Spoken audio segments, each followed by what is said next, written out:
या world IVF day OSS wheel of hope फिरवा आणि मोफत IVF जिंका। गेल्या काही दिवसामध्ये जे वातावरण सुरू आहे त्या वातावरणानुसार असं काही घडू शकतं याचा अंदाज थोडा थोडा मला येत होता की असं होऊ शकतं। पण काही जण अत्यंत अडचणीमध्ये याच्यामध्ये आहे आणि त्या आता अंतिम टप्प्यामध्ये येण्यास बेतात।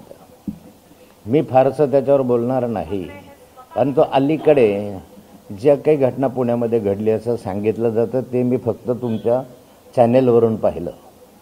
माझं प्रत्यक्ष त्यांच्याशी अजून बोलणं होऊ शकलं नाही, कारण ते पोलिसांच्या ताब्यामध्ये आहे। माझं या निमित्तानं म्हणणं आहे की अगर आणखी जर ती खरी रेव पार्टी असेल आणि त्या रेव पार्टीमध्ये आमचे जावई जर त्या ठिकाणी गुन्हेगार असतील तर मी त्यांचं समर्थन करणार नाही, पण पोलीस यंत्रणेने या ठिकाणी प्रामाणिकपणे तपास करावा अशी अपेक्षा आहे। कारण बऱ्याचदा असं होतं की पोलीस काहीही करू शकतात, ही भावना जनमानसामध्ये आहे।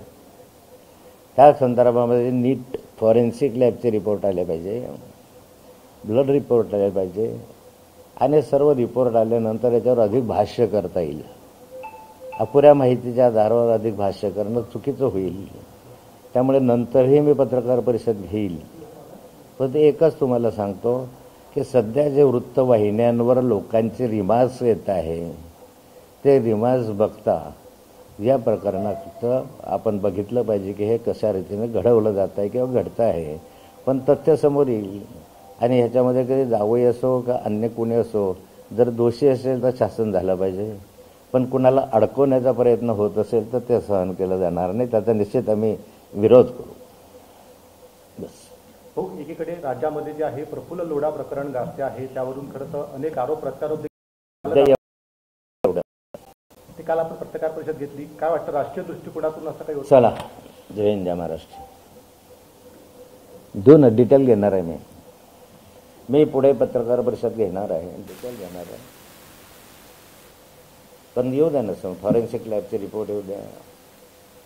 संजय राऊत म्हणताय कुठे तुम्ही सरकारवर टीका करताय, त्यामुळे कुठेतरी हे कोणाचा प्रयत्न या ठिकाणी जनतेच्या ज्या भावना आहेत त्या तुम्ही ऐकतात मीडियाच्या द्वारे, वृत्तपत्रांच्या द्वारे, तर मला याच्यावर अधिक काही भाष्य करायचं नाहीये।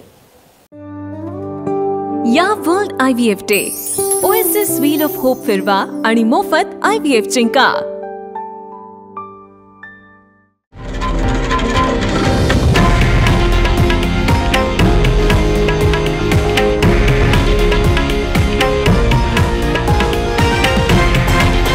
हे आहे देशातील नंबर 1 न्यूज नेटवर्क आणि आपण पाहत आहात TV9 मराठी, एकमेव।